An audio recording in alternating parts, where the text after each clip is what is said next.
Ready 1 2 3 start. Isho മിശിഹായ്ക്ക് സ്തുതിയായിരിക്കട്ടെ. മറിയത്തിന്റെ സ്തോത്രഗീതം. ജീവിതത്തിന്റെ എല്ലാ ദിവസവും ദൈവത്തെ സ്തുതിക്കുന്ന പരിശുദ്ധ അമ്മ. നന്ദി നിറഞ്ഞ ഹൃദയത്തോടെ ജീവിക്കേണ്ട കുട്ടികൾ. ഈ വിഷയത്തെക്കുറിച്ച് ധ്യാനിക്കുമ്പോൾ എന്റെ ചിത്തം എന്റെ രക്ഷകനായ ദൈവത്തിൽ ആനന്ദിക്കുന്നു. ലൂക്ക 1:47. ദൈവമാണ് എന്റെ ആനന്ദത്തിന്റെ അടിസ്ഥാനം. എന്റെ വീണ്ടെടുപ്പിനു വേണ്ടി സ്വപുത്രനെ പോലും നൽകി എന്നെ കരുതുന്ന ദൈവമാണ് എന്റെ ആനന്ദത്തിന്റെ കാരണം. ഇക്കാലത്ത് മനുഷ്യന് സന്തോഷിക്കണമെങ്കിൽ സമ്പത്തും സ്ഥാനമാനങ്ങളും വേണം. എന്നാൽ ഇതെല്ലാം അപ്രായോഗികമാണ്. പരിശുദ്ധ അമ്മയാകട്ടെ ദൈവത്തിൽ മാത്രം ആനന്ദം കണ്ടെത്തി. ദൈവത്തിൽ മാത്രം ആനന്ദം കണ്ടെത്തുന്നതാകണം നമ്മുടെ ആത്മീയ യാത്രയിലെ ലക്ഷ്യം. മറിയത്തിന്റെ സ്തോത്രഗീതം ദൈവം നമുക്ക് നൽകിയ നന്മകൾക്കുള്ള നന്ദി പറച്ചിലാണ്. തന്റെ ജീവിതത്തിൽ ദൈവം ചെയ്തതായ അത്ഭുതകരമായ കാര്യങ്ങൾ മനസ്സിലാക്കിക്കൊണ്ട് നസ്രത്തിലെ പരിശുദ്ധ മറിയം എലിസബത്തിന്റെ വാക്കുകൾക്ക് പ്രത്യുത്തരമായി ദൈവത്തെ വാഴ്ത്തി സ്തുതിച്ചതാണ് തലമുറകളായി നാം ഏറ്റുപാടുന്ന ഈ സ്തോത്രഗീതം. പരിശുദ്ധ മറിയത്തിന്റെ സ്തോത്രഗീതം തലമുറകളായി പ്രത്യാശയുടെ തിരുനാളം തെളിയിച്ചു. പരിശുദ്ധ അമ്മയുടെ സ്തോത്രഗീതം സ്തുതിയുടെയും ആരാധനയുടെയും അത്ഭുതകരമായ ഒരു പ്രാർത്ഥനയാണ്.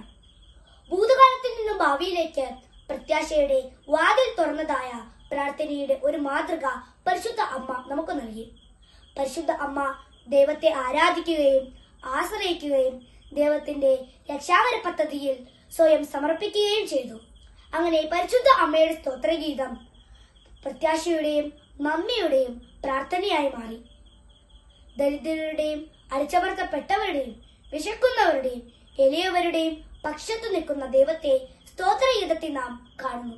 സ്വർഗം ലക്ഷ്യമാക്കി ജീവിക്കുന്ന നമുക്ക് മാതൃകയാക്കാവുന്ന അതിശ്രേഷ്ഠമായ മാതൃകയാണ് പരിശുദ്ധ അമ്മ.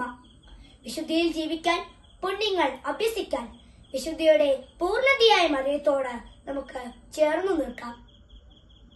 പരിശുദ്ധ അമ്മയെ നാം നമ്മുടെ ജീവിതത്തിൽ മാതൃകയാക്കുമ്പോൾ പാപത്തിൽ വീണുപോകുന്ന മനുഷ്യർക്ക് എളിമയിൽ ദൈവത്തെ സ്തുതിക്കുവാനും താഴ്മയോടെ മറ്റുള്ളവരെ സേവിക്കുവാനും കഴിയും. ക്ഷമയെന്ന പുണ്യം അഭ്യസിക്കുന്നതിന് മറിയത്തിന്റെ കുരിശും ചവിട്ടിലെ മാതൃക നമുക്ക് സ്വീകരിക്കാം. നിത്യകന്യകയായ മറിയം ശരീരത്തിന്റെയും ആത്മാവിന്റെയും ശുദ്ധത പാലിക്കുന്നവർക്ക് മാതൃകയാണ്. കപ്പൽ സഞ്ചാരികൾക്ക് ദിശ കാണിക്കുന്ന കടലിലെ പ്രകാശഗോപുരം പോലെയാണ് ക്രൈസ്തവർക്ക് ഈ ലോക ജീവിതമാകുന്ന തീർത്ഥാടനത്തിൽ പരിശുദ്ധ കന്യകാമറിയം എന്ന വിസ്ത തോമസ് അക്വിനാസിന്റെ വാക്കുകൾ അർത്ഥവത്താക്കിക്കൊണ്ട് കുട്ടികളായ നമ്മെ ഓരോ ദിവസവും നടത്തുകയും ബുദ്ധിയെ പ്രകാശിപ്പിക്കുകയും ചെയ്യുന്നത് ദൈവമാണ് എന്ന ബോധ്യം നമുക്ക് ഉണ്ടാകണം.